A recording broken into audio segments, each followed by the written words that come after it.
How's it going, you guys? Megatrooper19 here with another pay-per-view review slash thoughts. I still haven't really decided what I'm gonna be considering these, just reviews, I guess. WrestleMania 30 was this past weekend, and I realize I'm a little bit late to getting this done, but this is the first time that I've kind of had a chance to sit down and do this. So let's just get into it. I had my doubts about WrestleMania 30, kind of going into it. I thought they did a pretty good job building up the matches that they needed to, but the last couple of years, I think WrestleMania is really, it's really suffered. You've had the last 2 years being main evented by The Rock versus Cena, and you had a couple good top matches, but other than that, they've just kind of not been great in my opinion. So it looked like they had a pretty strong card going into it, but you never really know about these things. So let's just get into it. The first match, I didn't see much of the pre-show because I didn't really have 2 hours to sit down and watch it, but from what I heard, it was just them building up the matches and just basic stuff like that, so I don't really feel like I missed anything. But the first match was the Fatal 4-Way elimination tag match for the titles. You had Ryback, which is actually what they're going by now, so it's kind of weird. Curtis Axel and Ryback. The Usos, the Real Americans, and Los Matadores. And to be honest, I don't know between Los Matadores and Ryback who got less of a reaction. It was crickets when they both came out. Actually, I think Ryback probably got more of a reaction in a negative way, like booing. Los Matadores was nothing. It was crickets. Nobody gives two shits about them. And oh lord, neither do I. But there wasn't a whole lot that happened until I believe Jack Swagger eliminated the Los Matadores with the ankle or Patriot Lock, whatever he's calling it, and then they just sort of let Cesaro start rolling. It was pretty much the whole match of just making the Real Americans look really good, and then in the end they came up short and the Usos ended up retaining the titles. After the match, you had Jack Swagger showing his frustration because Cesaro was the one who got pinned, and he ended up turning kind of on Cesaro, and then Cesaro answered back by giving him the swing, and you saw the split of the Real Americans. So it was what it was. I figured if the Real Americans didn't win, then you were going to see them split, and that's what happened. So other than that, it was a decent match. Cesaro and Swagger looked good. Everybody else was just kind of there. It's kind of a shame that the two main tag teams that I think sort of rebuilt the tag team division in the last year, Rollins and Reigns and the Rhodes brothers, they weren't even in the match because they had other things. So it kind of feels like they were stretching with Los Matadores and Ryback, but they don't really have anybody else, so I get it. But the actual pay-per-view got started, and they had The Rock, Austin, and Hogan all come out, and they had their WrestleMania moment, and it was just kind of them eating up about 15-20 minutes or so of time. I was kind of disappointed because as soon as I heard that Austin was going to be there, my mind immediately went to CM Punk showing up and challenging Stone Cold Steve Austin to a match at WrestleMania 31. Didn't happen. I was a little disappointed, and it just was. They were just putting over WrestleMania and each other and all that good stuff. So I don't know. I wasn't really paying attention to it. It was just kind of like, oh, hey, they're all there, no Punk? Okay. Anyway, they started up with Triple H versus Daniel Bryan, with the winner, of course, going on to be the third person in the main event between, fill in the Randy Orton versus Batista, and then whoever would go on to win. Really, they did a really good job of, I guess, Daniel Bryan was going to lose because Triple H was doing a really playing off that injury, and it seemed like at points like Triple H was going to win, but in the end, Daniel Bryan won. It's honestly, but it didn't stop it from being a really good match. Got that, and it sort of it was what it needed to be. And after the match, you had Triple H attempting to injure Daniel Bryan. Did a really good job. I liked the entire match. It was a lot longer than I thought that it was going to be. I think it was like a 20-25 minute match. I didn't really expect it to go on that long, but it was really, really good. I would it was good. It was as good as it needed to be. And so after that, they had the Shield versus Kane and the New Age Outlaws.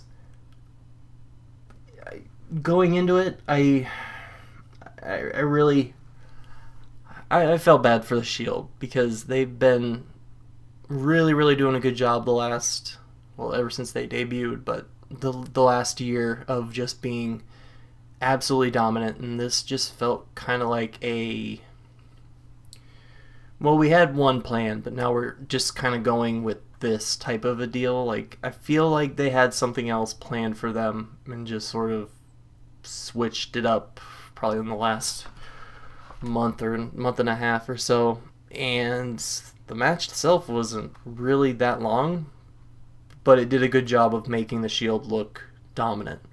The match ended with Roman Reigns double powerbombing the New Age Outlaws in what ended up getting Billy Gunn injured, and apparently after the match he was coughing up blood. So yeah, I don't think we're going to be seeing those two for a while, but it did what it, I guess, needed to. Made the Shield look dominant, but it wasn't really a match that going into it you really thought that Kane and the New Age Outlaws were going to win. So that's kind of like I don't know, they look good. That's what they wanted to do, and they did it. So yeah, hopefully they can move on and start doing better things, I guess, because they're way too good to be having just 5-minute matches at WrestleMania. That's just my opinion. After that, you had the Andre the Giant annual Battle Royal. I don't even really want to go through and list every single person that was on there, but it kind of came down to the main people that were being put over in the match. You had guys like The Big Show, Sheamus, Dolph Ziggler. Christian was supposed to be in it, but he got pulled because he's still suffering from a concussion. And a lot of people going into it thought that Alexander Rusev was going to make his debut in the match, but he wasn't even in it. And Cesaro was in it, which surprised me because I don't even think he wasn't even advertised for it. And Cesaro actually ended up going on to win it. And he body slammed the Big Show over the top rope in what was awesome.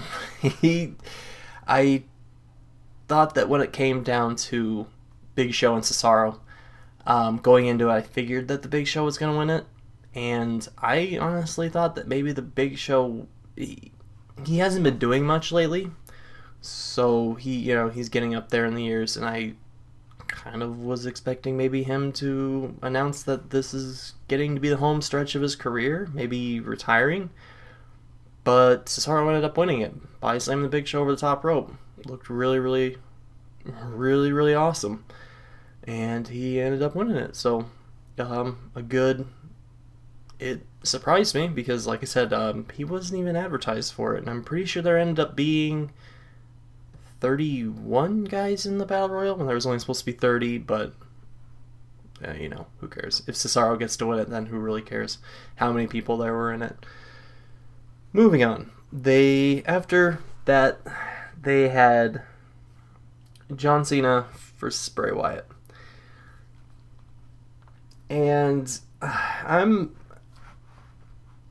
if you're familiar with my stuff, you know my opinion of John Cena. I'm not a big fan of him. I think outside the ring, I don't have a problem with him. I respect everything that he does. But when he gets in the ring, it's just kind of like, okay, you've done pretty much everything that you need to. Let somebody else have the spotlight. And the whole match, it was just Bray Wyatt trying to get John Cena to crack. He really wanted him to just, I guess, go crazy and kind of show his dark side. And in repeated attempts, he would give him a chair to try to hit him with. He would just lay down and was waiting for John Cena to just beat the holy hell out of him. And it didn't really happen, and John Cena ended up winning. Really, really disappointing. The match itself wasn't... It wasn't bad. It just felt very... It felt very forced. Like, it just didn't feel like they were really, really trying too hard to make John Cena look like he was going to crack. And if he wasn't going to, then it just didn't look like... I could have seen him cracking, maybe hitting Bray Wyatt with the chair when he had the chance to. And then that kind of going on to start like this, him starting to doubt himself. But for him to not hit him and then ended up pulling out the win, it just sort of left me like, okay, that's okay. I was really hoping going into it that Bray Wyatt was going to win and that you would start to see him rising up and being a bigger player. And I think this really, it wasn't, it was disappointing. It left me just sitting there like, really? Like, what? Why? Why do you continually want to do everything you can to make John Cena look like he's this bigger than life type of person when you have all of these younger, better people that need that win? This win does absolutely nothing for John Cena. And if you let Bray Wyatt win, maybe let him win in less of a he had to have help to win fashion, it would have done a lot for him. It would have, like I said, started to cement him as a younger, up-and-coming guy, which is what they need, because the only big top heels that they have right now are, let's see, Randy Orton, who's getting up there, Batista, who's going to be gone probably in a month or two, Triple H, who's half wrestler, half on-air personality, and let me think off the top of my head, Brock Lesnar? Just saying. Anyways, afterwards, speaking of Brock Lesnar, you had Brock Lesnar versus The Undertaker in the Streak versus the Beast. And oh boy, it's kind of hard to talk about this, but without sounding like the atypical online type person, but I like The Undertaker's intro. I don't think anybody's really mentioned that. They did a really good job of when he was coming out. They had coffins set up for coffins set up for each of the wrestlers that he's beaten, and it was kind of painting a cross, and then it would show like clips of him beating said wrestler. It looked really, really cool, and when it got down to the end of it, there was a coffin left for Brock Lesnar. It opened up and then it set on fire, and it looked really cool. It was kind of a step down from his past WrestleMania entrances, but I thought it looked pretty cool. And the match itself was kind of what you'd expect from an Undertaker match nowadays. He's really, really limited in what he can do.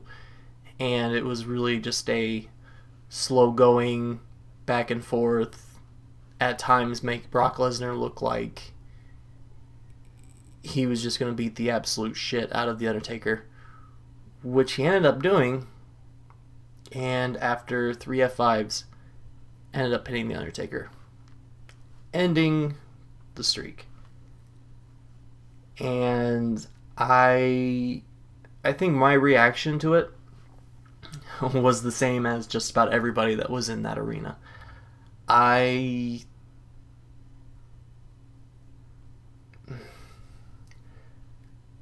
Like I said, I don't want to be like the typical online person that's just going to say how bad it was and how Brock Lesnar didn't deserve it.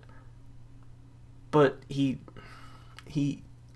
think that if you were going to have somebody in the streak, it needed to be somebody who's going to be there full time and could really use that win to kind of propel their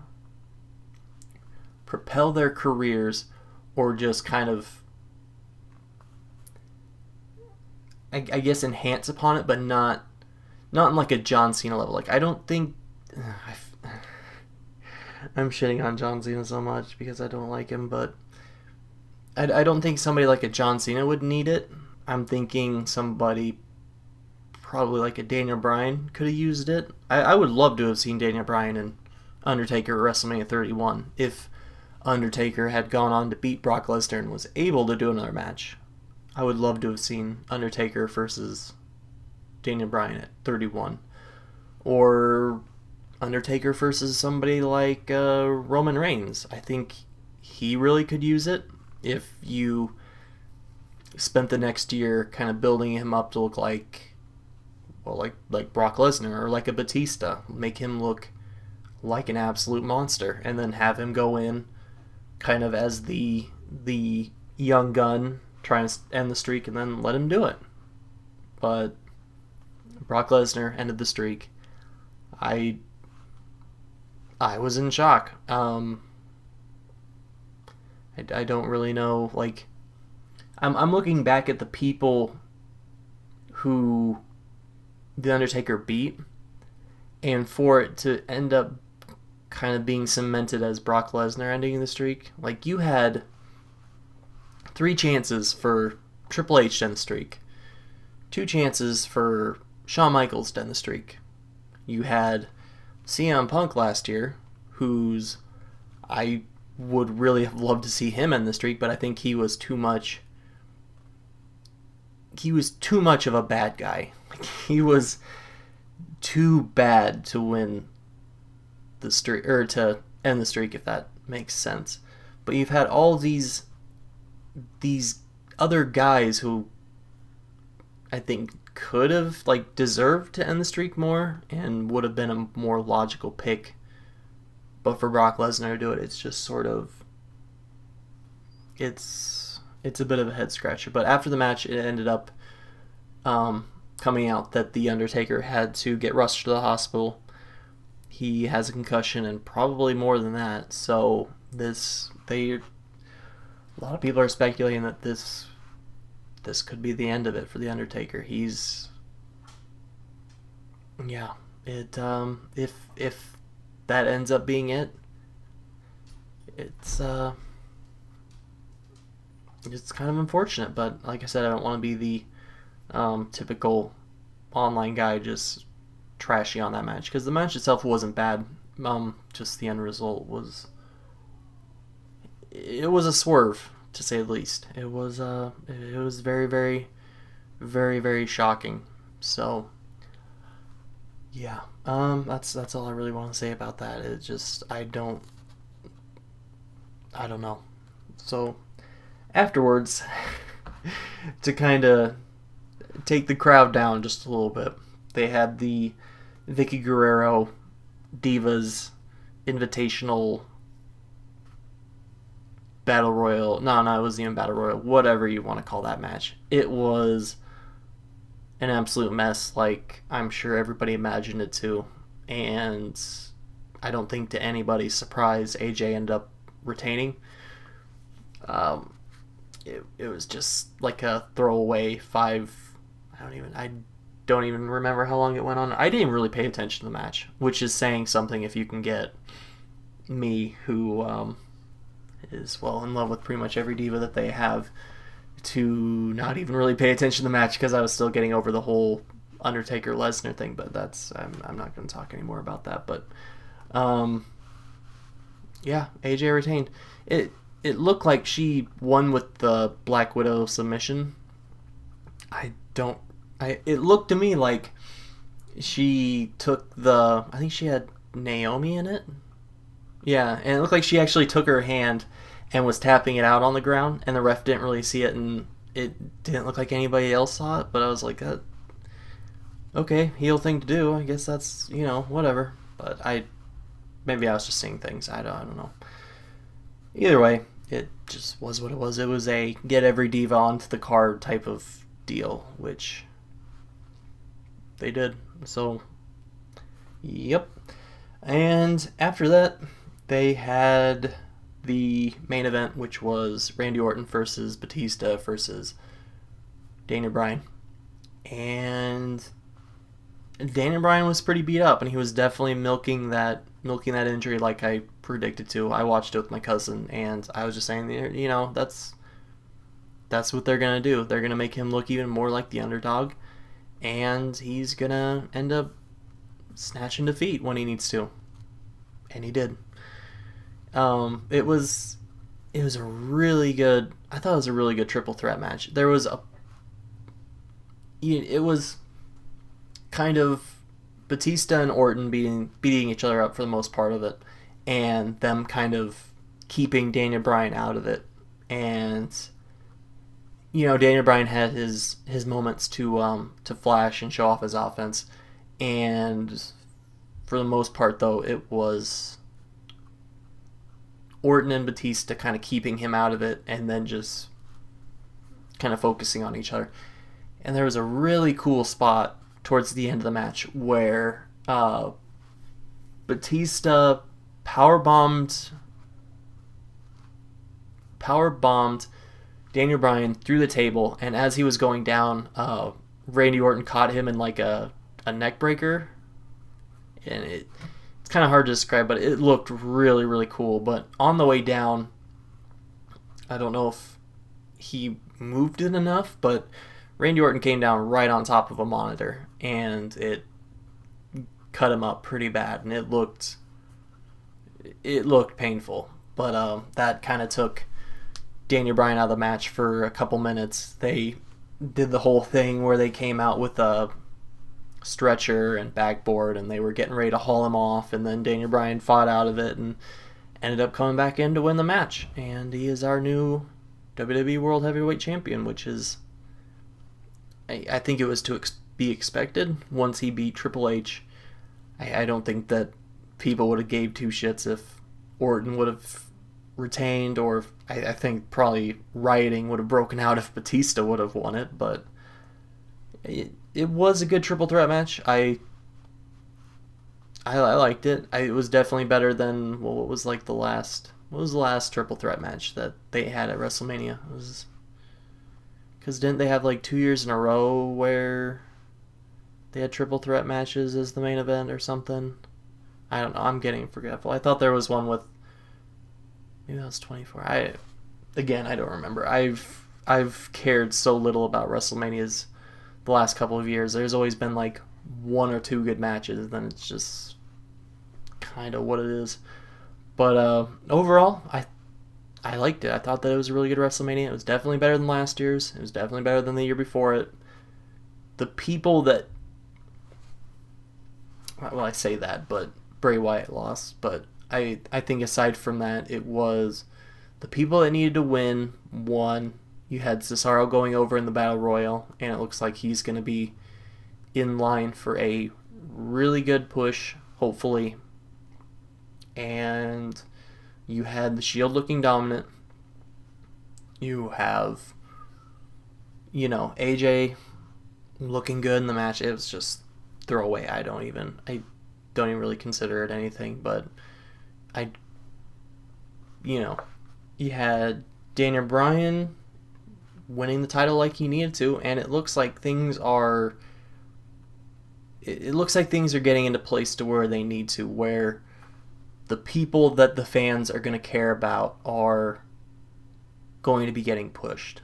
And that's a really good sign, because it's going to make me actually want to watch Raw and start seeing what's going to happen. Because it's just been very meh lately. Like, I don't know. I haven't really given too much of a care about it lately, and it's starting to get into it's getting on the right track. So it's good to see. It's good to see. I just hope that they end up following up on things, that the Shield continues to look good.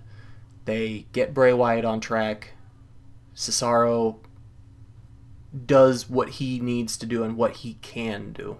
He is a amazing in-ring performer. I just think kind of off the mic, we haven't really ever heard him do anything, so it's going to be hard for him to kind of hold up on his own. But I'm looking forward to it. It's definitely going to be a good next couple of months, hopefully. I'm excited to see what Money in the Bank holds up. I'm not even really caring about Extreme Rules, Payback. Money in the Bank is... I've got really high hopes for that. I just really want to see who they start pushing into a spot to where they could win the briefcase, and where they go from that, because last year's was just kind of... I can't remember who won it last year. What was it? Sandow and Orton, and that kind of set things on track for where they are now with the Orton. Sandow, it's just... they could give two fucks about Sandow at this point, but either way, it was a good, solid WrestleMania. Like I said, better than the last couple of years, in my opinion. So, yeah, that's really all I have to say about that. I didn't really want this to go on this long, but that's always how it seems to work. So, thanks for listening to me ramble for however long that I did, and I will see you guys for the next pay-per-view review. It should be Extreme Rules in, I don't know, like a month or so. So I will definitely try and do one for that, and I'll try and do it more so on time. But like I said, I was just really busy, and anyways, I was starting to ramble even more. So thanks for listening, guys. I'll see you next time.